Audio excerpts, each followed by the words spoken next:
Hello students, अभी तक हमने देखा कि कोई भी फंक्शन को हमें पहचानना था कि वन वन था या फिर मैनी वन था। वो मैंने आपको फर्स्ट वीडियो लेक्चर में बताया है, वन वन और मैनी वन फंक्शन के। अगर आप पहले वो पढ़िए, आपको उसकी लिंक आपको डिस्क्रिप्शन में मिल जाएगी। थोड़ा देखते हैं हम वहाँ पे क्या क्या देखा था। वन वन फंक्शन के लिए हमने तीन तरीके देखे थे। फर्स्ट मेथड था एनालिटिकल मेथड। इसमें क्या था, किसी भी फंक्शन में हम x अगर उसको प्रूफ करना है, अगर हमें प्रूफ करना है या फिर पहचानना है कि वन वन है या फिर मैनी वन है, तो हम x1 और x2 उसके डोमेन में से लेंगे। अगर फंक्शन हमारा a2 b डिफाइंड है तो हम x1 और x2 उसके डोमेन में से लेंगे, और फिर fx1 और fx1 हम fx2 हम कैलकुलेट करेंगे। x1 और x2 उसके डोमेन में से लेंगे, fx1 और fx2 कैलकुलेट करेंगे।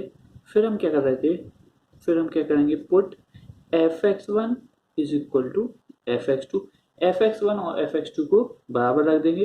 और इससे हमें क्या मिलेगा, अगर x1 इक्वल टू x2 मिलता है तो हमारा फंक्शन हो जाएगा वन वन फंक्शन हो जाएगा। हाँ, फंक्शन कैसा हो गया था, वन वन फंक्शन।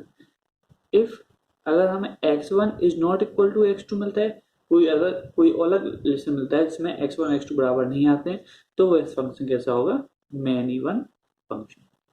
क्लियर? इसको मैंने आपको डिटेल में फर्स्ट लेक्चर में बताया है, वहां से आप जाके पढ़ सकते हैं, लिंक आपको डिस्क्रिप्शन में मिल जाएगी। सेकेंड मेथड क्या था हमारा, ग्राफिकल मेथड। ग्राफिकल मेथड में क्या बोला था, अगर कोई भी फंक्शन है, उस फंक्शन उसकी ग्राफ में अगर मैं y एक्सिस के पैरेलल लाइन कोई भी हॉरिजॉन्टल लाइन खींचता हूँ और वो ग्राफ को एक से ज्यादा जगह पर कट करता है, दो या दो से ज्यादा जगह पर कट करता है, तो ग्राफ कैसा होगा, मैनी वन। और केवल एक ही जगह पर कट करेगा तो कैसा होगा, वन वन। जैसे कि y equal to x square का ग्राफ ये होता है, y equal to x square graph ये होता है। अगर मैं यहाँ पे कोई भी हॉरिजॉन्टल लाइन खींचूं तो यहाँ पे ग्राफ कितने बार कट किया, दो बार कट किया, तो ये कैसा होगा, मैनी वन फंक्शन होगा। वहीं पे अगर मैं बात करूं, कोई भी अगर ग्राफ है y equal to to a x plus b line है, तो y equal to x plus b एक स्ट्रेट लाइन होगी।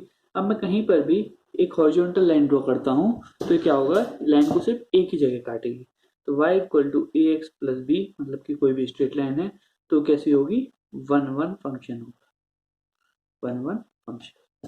तीसरा बताया था हमने मोनोटोनिसिटी से।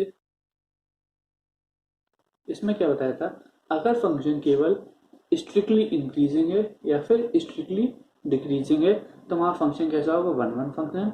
अगर फंक्शन इंक्रीजिंग और डिक्रीजिंग साइमल्टेनियसली है, किसी एक फंक्शन में इंक्रीज भी हो रहा है डिक्रीज भी हो रहा है, तो वो मैनी वन फंक्शन होगा। क्या बताया था, अगर फंक्शन स्ट्रिक्टली इंक्रीजिंग है और स्ट्रिक्टली डिक्रीजिंग है तो हमारा फंक्शन वन वन फंक्शन होगा। क्लियर? स्ट्रिक्टली इंक्रीजिंग के लिए क्या कंडीशन थी, f dash x should be greater than equal to zero, और स्ट्रिक्टली डिक्रीजिंग के लिए f dash x should be less than equal to zero. अगर ये दोनों कंडीशन अलग अलग सेटिस्फाई होती हैं तो फंक्शन हमारा वन वन फंक्शन होगा। क्लियर? एग्जाम्पल ले लेते हैं।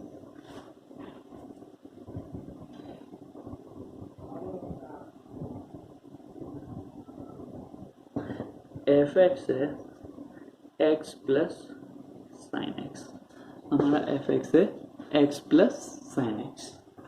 तो इसमें मैंने एफ डैश एक्स निकाला, एफ डैश एक्स होगा वन, एक्स का डिफ्रेंशिएट करेंगे वन, साइन एक्स का डिफ्रेंशिएशन होता है कॉस एक्स। अब हमें पता है कि कॉस एक्स की वैल्यू हमेशा वन से छोटी होगी या फिर इसके बराबर होगी। कॉस एक्स की वैल्यू हमेशा वन से छोटी होगी या फिर से इसके बराबर होगी, क्योंकि cos x कहाँ अप्लाई करता है, cos x हमेशा वन से छोटा होता है और माइनस वन से बड़ा, इसलिए cos x हमेशा क्या होगा, वन से छोटा होगा या वन के बराबर। तो f डैश एक्स क्या होगा, always greater than equal to zero. f dash x क्या होगा, हमेशा हमारा जीरो से बड़ा होगा, इसलिए एफ एक्स को क्या बोल सकते हैं हम, one one function. F x को बोल सकते हैं हम one one function. Clear? Second example है, सेकेंड एग्जाम्पल है हमारा f x equal to x plus two sine x. अब हमने लिया एफ एक्स को लिया f x equal to x plus two sine x, f dash x निकालें equal to one plus two sine x का two cos x. Clear. अब हमें sine का पता करना है एफ डैश एक्स का साइन चेंज हो रहा है नहीं। तो मैंने देखा कॉस एक्स की वैल्यू हमारी हो रही थी 1 से लेकर -1 के बीच में, 2 cos x की वैल्यू होगी 2 से लेकर -2 के बीच में। 2 cos x की वैल्यू क्या होगी -2 से लेकर 2 के बीच में।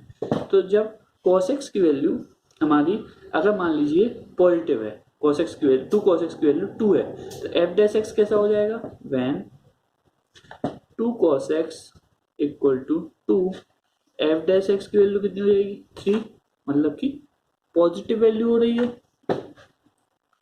और जब when 2 cos x equal to -2, तो f डैश x की वैल्यू कितनी हो रही है -1, ये कैसी हो रही है नेगेटिव। इसका मतलब f डैश x क्या कर रहा है, मेरा साइन चेंज कर रहा है, कभी पॉजिटिव है कभी नेगेटिव। तो इसलिए मैं क्या बोलूँगा, ये फंक्शन कैसा होगा हमारा मैन इवन फंक्शन। क्लियर। ये फंक्शन कैसा होगा मैन इवन फंक्शन।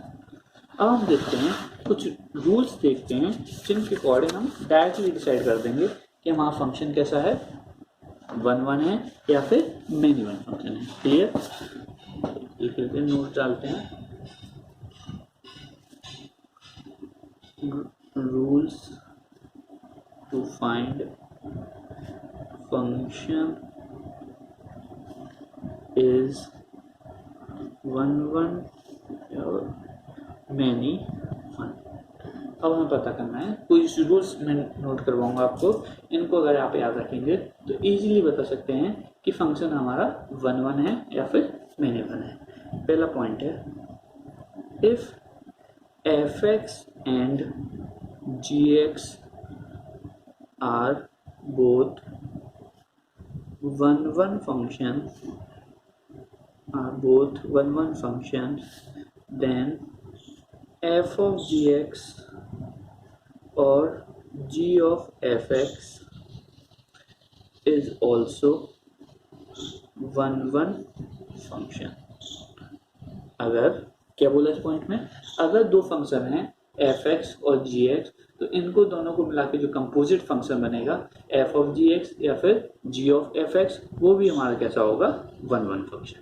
क्लियर। अगर एक 1 है और दूसरा मैनी वन है, तो हम डायरेक्टली नहीं बता सकते कि वो 1 होगा या फिर मैनी वन होगा, वो कुछ भी हो सकता है। लेकिन अगर एफ एक्स और जी एक्स दोनों ही 1 है, तो फंक्शन कैसा होगा हमारा 1 होगा। Clear. Second point, even function, periodic function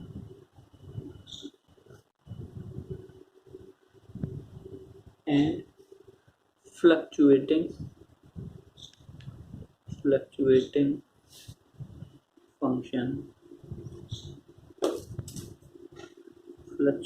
function are many one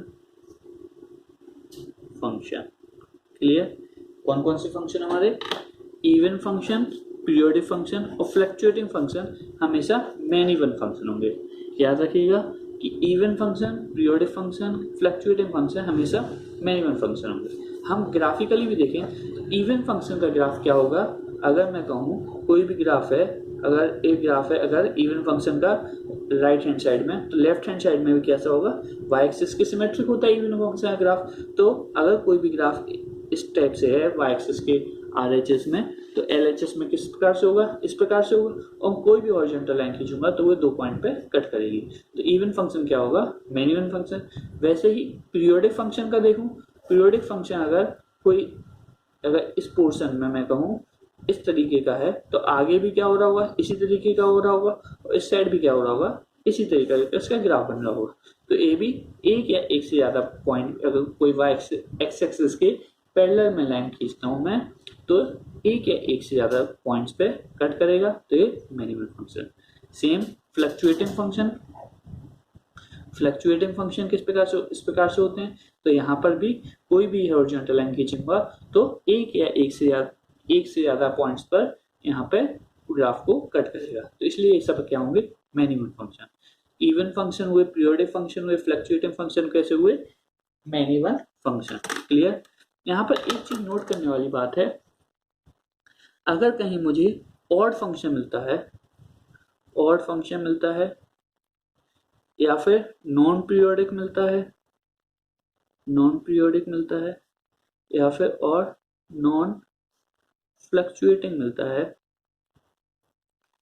odd function मिलता है, नॉन पीरियोडिक मिलता है या फिर नॉन फ्लक्चुएटिंग मिलता है, तो मैं इनका नहीं कह सकता कि ये वन वन हो जाएंगे। ये कुछ भी हो सकते हैं, वन वन भी हो सकते हैं या फिर मैनी वन भी हो सकते हैं।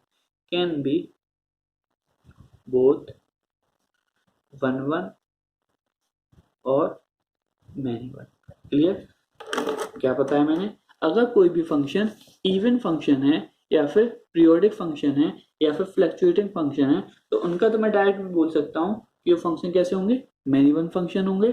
लेकिन अगर कोई फंक्शन और फंक्शन है, पीरियोडिक फंक्शन है या फिर नॉन फ्लक्चुएटिंग है, तो उनका मैं नहीं बता सकता कि वो वन वन होंगे डायरेक्टली या मैनी वन। उनको चेक करना पड़ेगा कि वो वन वन है या फिर मैनी वन, वो कुछ भी हो सकते हैं। क्लियर। थर्ड पॉइंट है functions with multiple roots will be many one। Function जिनके एक से ज्यादा रूट्स हैं वो कैसे होंगे, मैनी वन होंगे। क्यों, देखिए अगर मान लीजिए कोई फंक्शन है, उसके दो रूट हैं, एक ए है एक ए है, अल्फा है और बीटा है। अगर फंक्शन यहाँ से अगर रूट है तो उस पर क्रॉस कर रहा होगा उस पॉइंट से, अगर यहाँ से निकला, अगर इस पॉइंट को निकलना है, इस पॉइंट से भी क्रॉस होना है, तो इसको यहाँ पे कहीं ना कहीं मुड़ के इस तरीके से जाना होगा। और यहाँ पे अगर मैं एक हॉरिजॉन्टल लाइन खींचता हूँ तो ये कैसे हो जाएगी, एक पॉइंट एक से ज्यादा पॉइंट पे कट करेगी इस ग्राफ को, और ये कैसा हो जाएगा, मैनी वन फंक्शन। इसलिए कोई भी फंक्शन है जिस मल्टीपल रूट्स हैं इसके, वो कैसा होगा, many one function. Clear. Fourth point, even degree polynomial defined in R will be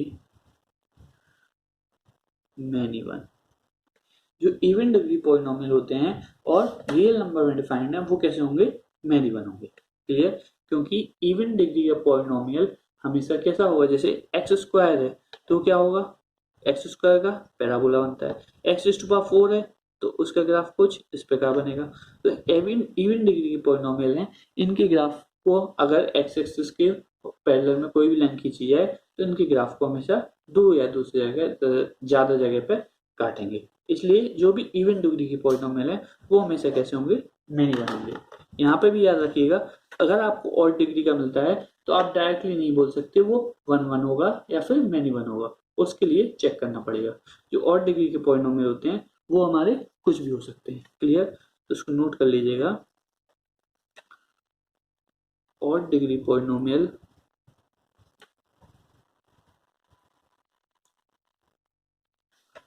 can be both one one और मैनी। क्लियर। हम कुछ क्वेश्चंस लेते हैं जिनको हम हेल्प करेंगे, जो हमें हेल्प करेंगे समझने में वन वन और मैनी वन फंक्शन को। क्वेश्चन है, find whether function f(x) is 1 1 और मैनी वन। क्लियर। हमें पता करना है कि फंक्शन हमारा वन वन है या फिर मैनी वन है। फर्स्ट है f(x) equal to mod of x square plus 5x plus 6। Second है f(x) equal to sin x, x belongs sin 4x f x equal to sine 4x, x belongs to -π/8 से लेकर π/8। इन दोनों function का हमें बताना है कि ये फंक्शन 1 1 है या फिर मैनी 1 है। आप लोग 1 सेकंड के लिए वीडियो को आप पॉज करिए और फिर अपनी कॉपी पे सॉल्व करके चेक करिए कि फंक्शन 1 1 है या फिर मैनी 1 है। मैं इसको फिर सॉल्व करता हूँ। आई थिंक आपने ये वाला क्वेश्चन सॉल्व कर लिया होगा। देखते हैं पहला part, solution. First, f x equal to mod में इसको हम रूट्स निकाल लेते हैं। एक्स स्क्वायर प्लस 5x को कैसे 3x plus 2x plus 6, x square x common लिया x प्लस 3 प्लस 2 कॉमन लिया x प्लस 3, क्या हो जाएगा x plus 3 x plus 2। Clear, हमारा एफ एक्स हो गया कन्वर्ट। एफ एक्स किसमें बदल चुका है, f x equal to mod of x plus 3 x plus 2। Clear, पहले हम y equal to x plus 3 x plus 2 का ग्राफ बनाते हैं। ये कैसा है, क्वाड्रेटिक ग्राफ है। इसके रूट्स हैं -2 और -3, -3 और -2। तो इसका ग्राफ कुछ इस प्रकार से बनेगा। क्लियर, इसका ग्राफ इस प्रकार बनेगा, लेकिन वैल्यू किस में दी गई है, मॉडुलस में। तो f x equal to mod of x plus 3 x plus 2, पूरे एफ एक्स को क्या कर दिया गया है, मॉड ऑफ एफ एक्स ले लिया गया है। इसलिए एक्स एक्सिस के जो नीचे वाला पार्ट है वो कहाँ पे चला जाएगा, ऊपर चला जाएगा। तो हमारा ग्राफ कुछ इस प्रकार हो जाएगा, -3 -2। ये तो इस प्रकार था, तो यहाँ पे था। जो नीचे पार्ट था वो कहाँ पे आ जाएगा, ऊपर आ जाएगा, फिर इस प्रकार हो जाएगा। एक इसका ग्राफ हो गया y equal to mod of x plus 3 x plus 2। Clear, अब इस ग्राफ में मैं अगर कोई भी y एक्सिस के हॉरिजॉन्टल लाइन खींचता हूँ इस पॉइंट तक, तो मुझे क्या मिल रहा है, 1 2 3 4 पॉइंट्स पे कट कर रहा है। और मुझे तो सिर्फ 2 पॉइंट चाहिए थे जहां पे अगर फंक्शन कट कर ले तो कैसा हो जाता था, मैनी 1 फंक्शन। तो ये हमारा होगा मैनी 1 फंक्शन। क्लियर, ये हमारा मैनी 1 फंक्शन होगा। सेकंड क्वेश्चन था हमारा f x equal to sine 4x x belonging to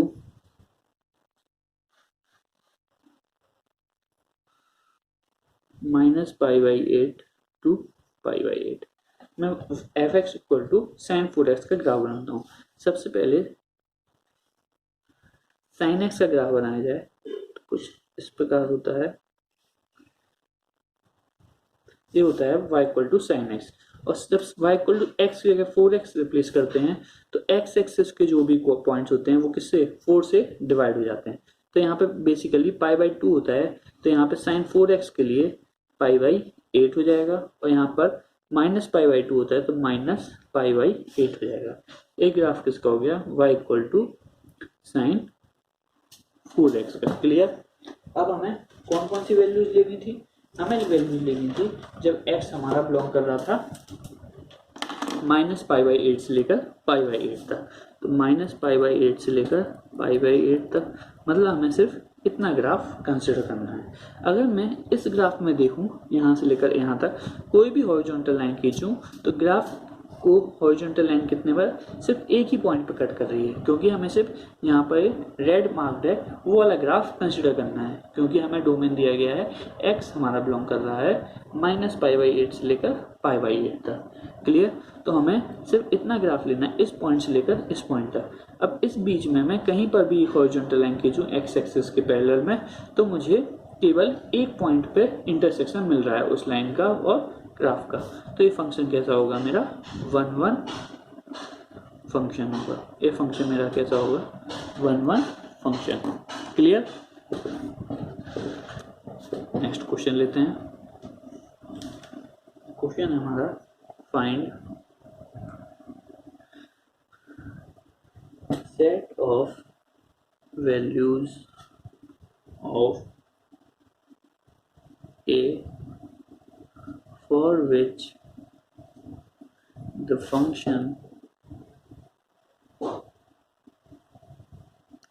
F R to R f x equal to x cube plus a plus two x square plus 3ax plus 5 is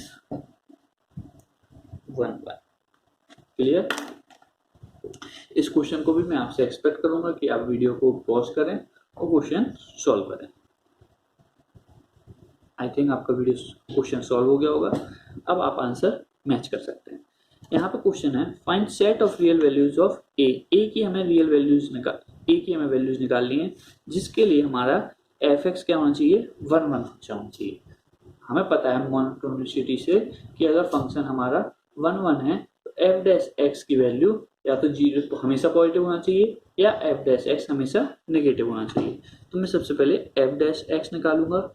F dash x, इसको differentiate करेंगे। X cube का differentiation होता है 3 आगे आ जाएगा, x की power में 3 minus 1 2, 3x square plus 2a plus 2x plus 3x का 3a और कांस्टेंट का डिफ्रेंशिएशन 0।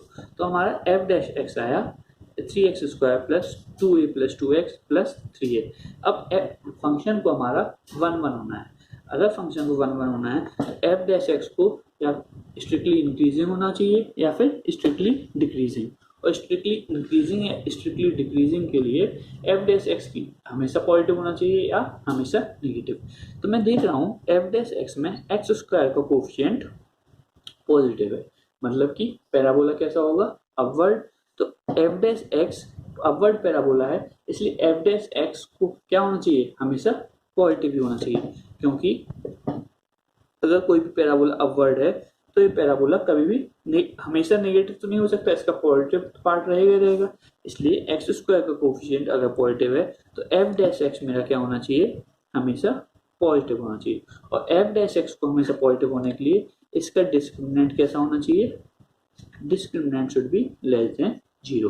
क्योंकि इसके रूट्स कैसे होने चाहिए, इमेजिनरी रूट्स। और इमेजिनरी रूट्स के लिए कंडीशन होती है d इज लेस देन 0, मतलब b square minus 4ac should be less than 0। b square क्या है यहाँ पे 2a प्लस 2 का होल स्क्वायर माइनस 4 इंटू ए क्या है 3 इंटू सी क्या है 3a should be less than 0।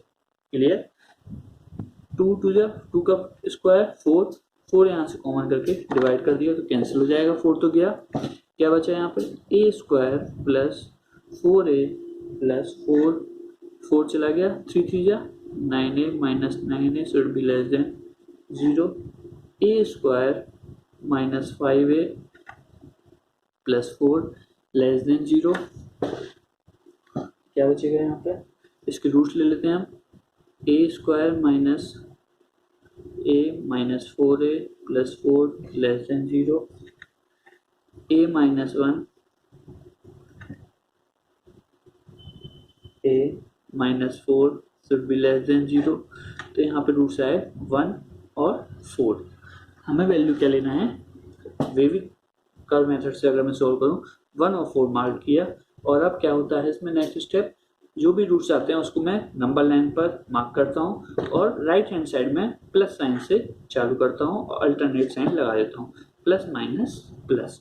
तो हमें कौन सा पार्ट लेना है जहाँ पर हमारा फंक्शन कैसा है नेगेटिव, तो नेगेटिव है हमारा फंक्शन 1 से लेकर 4 तक। तो ए बिलोंग करेगा हमारा 1 से लेकर 4 तक। क्लियर। और ए हमेशा होगा ओपन इंटरवल में। क्लियर। ये ध्यान रखना कि यहाँ पे क्लोज इंटरवल नहीं लगा देना, क्योंकि लेस देन 0 लेना था, लेस देन इक्वल टू 0 नहीं लेना था। तो ए बिलोंग करेगा हमारा 1 से लेकर 4 तक ओपन इंटरवल। यही हमारा आंसर मिलेगा।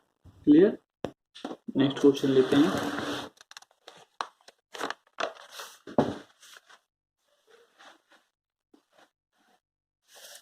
नेक्स्ट क्वेश्चन है हमारा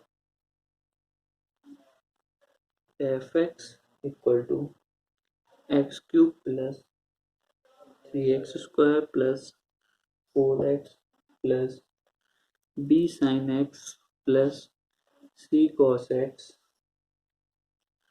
for all values of x belonging to real number is a 1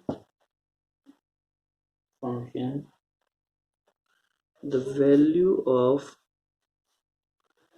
b square plus c square is a greater than equal to 1, b greater than equal to 2, c less than equal to 1, d none of these. Clear? Question है हमारा f x equal to x cube plus 3x square plus 4x plus b sine x plus c cos x for all values of x belonging to real number is a 1 function. Function हमारा कैसा है? 1 है. तो हमें बताना है कि B square plus c square की वैल्यू क्या होगी. क्लियर? तो हम सेम मोनोटोनिसिटी का कंसेप्ट लगाएंगे कि एफ डैश एक्स क्या होना चाहिए? लेस देन और ग्रेटर देन 0. क्लियर? या फिर लेस देन 0 होगा या फिर ग्रेटर देन 0 होगा. सबसे पहले एफ डैश एक्स निकालते हैं. 3x square plus 3x square को डिफ्रेंशिएट करेंगे तो 6x, 4x को डिफ्रेंशिएट करेंगे तो 4, b साइन एक्स का b cos x plus c cos x का. कॉस एक्स का होता है minus sign x, minus c sine x. Clear? अब एफ डैश एक्स का हमें या फिर एक कैसा होना चाहिए? ऑलवेज पॉजिटिव या फिर always negative. X square coefficient positive है, इसलिए F dash x always negative नहीं हो सकता. तो एफ डैश एक्स क्या होना चाहिए? ऑलवेज पॉजिटिव होना चाहिए. एफ डैश एक्स हमेशा क्या होना चाहिए? हमारा 0 से बड़ा या फिर 0 के बराबर होना चाहिए for all values of x belonging to real number. तो हमें क्या मिला? 3x square plus 6x plus 4 plus b cos x minus c sin x should be greater than equal to 0. अगर मैं b cos x और minus c sin x को side ले जाऊँ तो क्या मिलेगा? 3x square plus 6x plus 4 should be greater than equal to c sin x minus b cos x. Clear? अब हमें क्या, हमें किसकी वैल्यू निकालनी है? B square plus c square की वैल्यू निकालना है. तो हमें यहाँ पे हमें पास क्या आ चुका है कि 3x square plus 6x plus 4 किससे बड़ा होना चाहिए? C sine x minus b cos x की वैल्यू से. तो हम क्या करते हैं? C sine x minus b cos x की मैक्सिमम वैल्यू निकालते हैं. तो सबसे पहले c sine x minus b cos x की रेंज देखते हैं. इसको फर्स्ट इक्वेशन मान लेते हैं. रेंज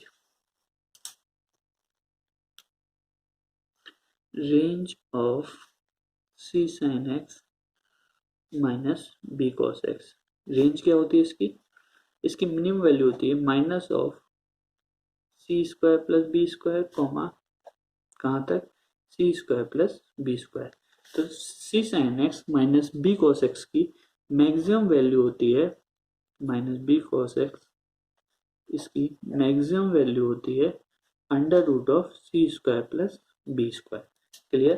तो मैं अगर फर्स्ट इक्वेशन में देखूं कि 3x square plus 6x plus 4 को हमेशा इससे बड़ा होना है, तो हमेशा बड़ा होने के लिए इसकी value 3x square plus 6x plus 4 की value under root of c square plus b square से बड़ी होनी चाहिए या फिर under root of b square plus c square से बड़ी होनी चाहिए.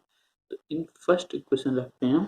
तो हमें क्या मिलेगा कि 3x square plus 6x plus 4 हमारा किससे बड़ा होना चाहिए? Should be greater than equal to under root of b square plus c square. Clear? 3x square plus 6x plus 4 किससे बड़ा होना चाहिए? हमारा under root of b square plus c square. अब 3x square plus 6x plus 4 दिख रहा है, इसको मैं कुछ इस प्रकार से अरेंज करूं कि यहाँ पर होल स्क्वायर बन जाए. तो क्या कोशिश करता हूँ. तो अगर मैं 3 कॉमन लूँ इस पोर्शन से तो मुझे मिलेगा एक्स स्क्वायर प्लस 2x. अब x प्लस 1 का यहाँ पे होल स्क्वायर बनता दिख रहा है क्योंकि x का कोफिशिएंट क्या है? 2. तो यहाँ पे होना चाहिए प्लस 1. तो अगर मैंने यहाँ पे प्लस 1 किया है तो प्लस 3 ऐड हुआ है, तो बाहर क्या होना पड़ेगा? माइनस 3 करना पड़ेगा प्लस 4. अब यहाँ पर क्या हो गया? x प्लस 1 का होल स्क्वायर बन चुका है. Should be greater than equal to under root of b square plus c square.